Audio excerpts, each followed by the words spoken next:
Hello મિત્રો, આજના વિડીયોમાં આપણે ટેટ 1 અને 2 માટે ઇંગ્લિશ મેથડના ક્વેશ્ચન્સ અને આન્સર્સ જોવાના છીએ.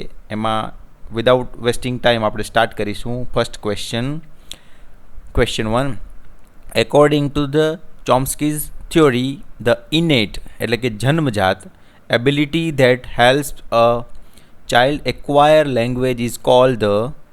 સાચો જવાબ આવશે language acquisition device, that is called LAD. Question number 2. Language learning as opposed to acquisition is a process that is typically.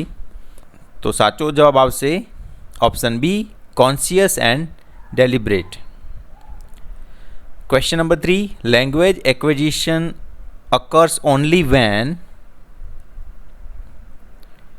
the child has exposure to the language. હવે એક્સપોઝરનો મતલબ થાય સંપર્કમાં આવવું અથવા ખુલ્લું કરવું. Question number 4. Which of the following is considered the foundation skill of language learning? સાચો જવાબ આવશે option C, listening. Question number 5. Holistic evaluation of learners is done by. The correct answer is C, continuous and comprehensive evaluation.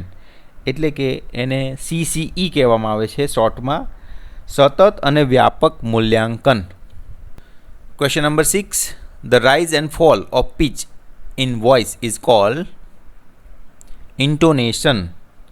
ઇન્ટોનેશનનો મતલબ થાય સ્વર. પ્રશ્ન 7. A bilingual method of teaching એટલે કે દ્વિભાષીય પદ્ધતિ English uses the mother tongue. તો કયો option આવશે? Option C, only at the beginning to explain difficult words structures. તો અહીંયા ક્વેશ્ચન શું છે મિત્રો કે દ્વિભાષી મેથડ ક્યારે ટીચિંગમાં ઇંગ્લિશમાં યુઝમાં લેવામાં આવે છે? તો જ્યારે મિત્રો જે બાળક છે નીચેથી ઉપર જાય છે, તેની માતૃભાષામાંથી ઉપરના ધોરણમાં ઇંગ્લિશમાં જાય છે શીખવા માટે, ત્યારે દ્વિભાષીય પદ્ધતિ ઉપયોગમાં લેવામાં આવે છે. પ્રશ્ન 8. A teacher ask to students to work in groups to design a poster and present it to the class. This type of activity is an example of the principles of communicative language teaching, that is called CLT. અને મિત્રો આ CLT topic બહુ important છે, એટલે આપણે એક અલગથી આખો વિડીયો જેમાં 30 અરાઉન્ડ ક્વેશ્ચન્સ આપણે લાવીશું, તો એનો અલગથી હું વિડીયો અપલોડ કરીશ. એ બહુ ઇમ્પોર્ટન્ટ ટોપિક છે. આ CLT પૂછાશે, યાદ રાખો મિત્રો. Question 9. Writing description of an object or a picture with the help of keywords is a guided written composition. એટલે કે માર્ગદર્શિત લેખિત રચના, આ એનો મતલબ થાય છે. પ્રશ્ન 10. The aim of teaching prose is. Pros એટલે પદ્ય, આપણને ખબર જ છે. તો એનો મતલબ એટલે કે એનો એમ શું છે? તો સાચો જવાબ આવશે to understand the passage and grasp its meaning. એટલે કે ફકરાને સમજવું અને એને અર્થગ્રહણ કરવું, એ પ્રોઝનો મતલબ છે અથવા તો ઉદ્દેશ છે. પ્રશ્ન 11. Which one is not the technique of teaching vocabulary? તો સાચો જવાબ આવશે ઓપ્શન સી, રેસિટેશન. રેસિટેશન એનો મતલબ થાય છે પાઠ વાંચવો અથવા તો વાંચન કે ગાયન કરવું પાઠનું, આનો મતલબ એ થાય. પ્રશ્ન 12. Which method is teaching grammar insist on rules first and example letter? તો આ તો આપણને ખબર જ છે મિત્રો. પહેલાં આપણે નિયમ આપી, એના ઉપરથી એક્ઝામ્પલ ઉપર જઈ. આ તો નિગમન પદ્ધતિ એટલે કે ડિડક્ટિવ મેથડ, અને ઇન્ડક્ટિવ મેથડ એટલે આગમન પદ્ધતિ, જેની અંદર પહેલાં એક્ઝામ્પલ ઉપરથી નિયમ ઉપર જઈએ છીએ. એ યાદ રાખવાનું છે. પ્રશ્ન 13. English clubs help participants improve two skills. that is called listening and speaking. પ્રશ્ન 14. Which method has laid a great amount of importance on reading? Doctor West new method છે. પ્રશ્ન 15. The external aspect of analyzing a textbook is C option paper quality and printing. External કીધું છે એટલા માટે, internal નથી કીધું મિત્રો. આંતરિકમાં બીજા વિભાગો આવે.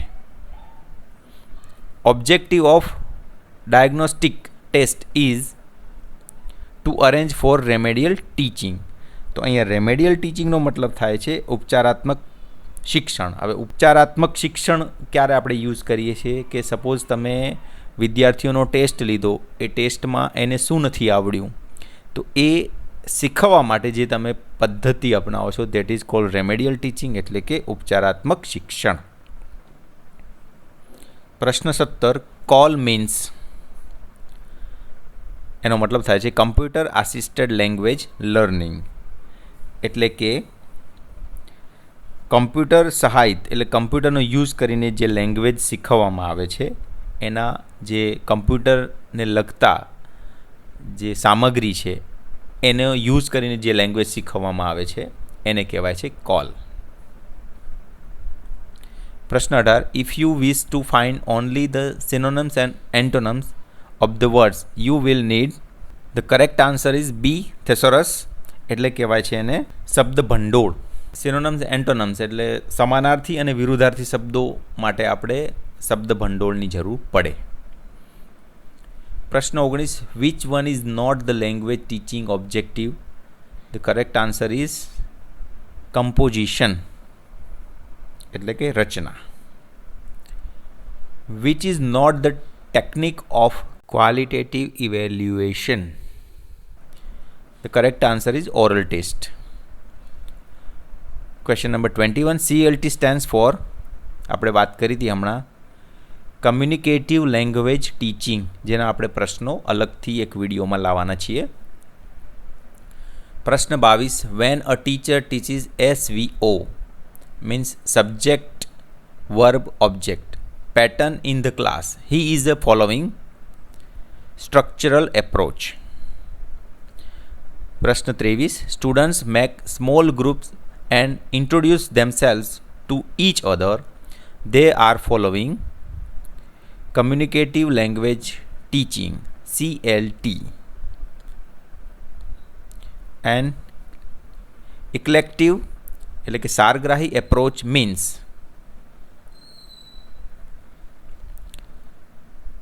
combine different approaches and methods to teach language. પ્રશ્ન 25. As an English teacher, you will determine an approach and methods keeping blank in the mind. The correct answer is the aims of teaching English. Question 26. The cognitive code method of teaching employs the channel reading, writing channel. 27. Inductive method means, તો આ તો મિત્રો આપણે હમણાં જ કીધું હતું કે ઇન્ડક્ટિવમાં શું હોય, ફર્સ્ટ એક્ઝામ્પલ ધેન રૂલ્સ, આગમન પદ્ધતિ જેને કહે છે. પ્રશ્ન 28.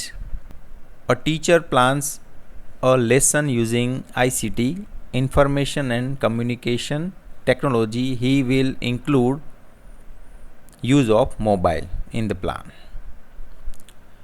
Language is a habit formation said by Palmer, જેમનું આખું નામ છે હેરોલ્ડ E. પાલ્મર. પ્રશ્ન 30. A teacher is allowing students to use mother tongue in English class. He is following grammar translation method. A teacher tells the students to write a detailed report on their visit to a zoo. It is a essay type question. નિબંધ લેખન ટાઈપનો આ question કહેવાય. One of the pillar of objectives while preparing a test of English language is application of language. પ્રશ્ન 33. The objective of prose teaching is to develop, prose એટલે પદ્ય, all of 3 એટલે cognitive objective, affective objective, psychomotor objective. આ ત્રણે આવશે. Learning a language from environment automatically is called language acquisition એટલે આજુબાજુના વાતાવરણમાંથી જે લેંગ્વેજ શીખવાની પદ્ધતિ, that is called language acquisition. પ્રશ્ન 35. The main emphasis of the direct method is on direct association between words and ideas in the target language. Which method views language learning as the process of forming habits through stimulus, response and reinforcement? તો સાચો જવાબ આવશે audio લિંગ્યુઅલ method એટલે કે શ્રાવ્ય ભાષાકીય પદ્ધતિ જેને કહેવાય છે, ALM. The structural approach to English teaching lays importance on selection and grading of sentence, patterns and structures. પ્રશ્ન 38. The use of the mother tongue is completely prohibited in which teaching method? And that is direct method. પ્રશ્ન 39. The method that emphasizes understanding the language as a whole, moving from meaning to from top-down approach is often associated with whole language approach. The principle of selection is the structural approach refers to selecting words and structures to be taught.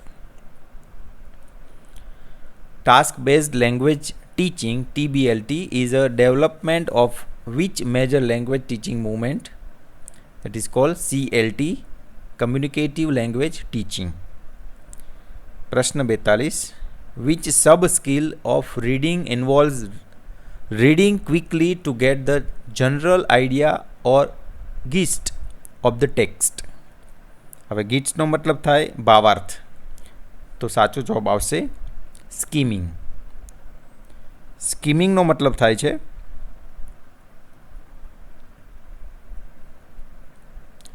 પ્રશ્ન 43.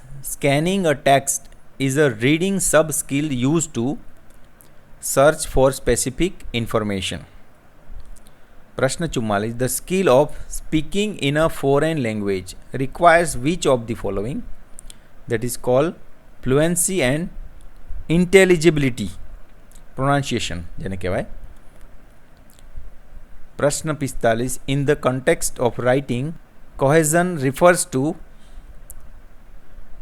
the liking of idea using grammar and vocabulary. For example, transition words. Extensive reading is typically done for pleasure and overall comprehension. Which of the following is an example of an expressive skill? Is called writing. A prose lesson is primarily taught to enhance the learner's reading comprehension and vocabulary. The primary objective of teaching poetry is to promote aesthetic sense and appreciation. Formative assessment focus on monitoring and improving learning during the instructional process. તો મિત્રો, આવા સરસ video જોવા માટે આપણી ચેનલને subscribe ના કરી હોય તો કરી દેજો. ધન્યવાદ.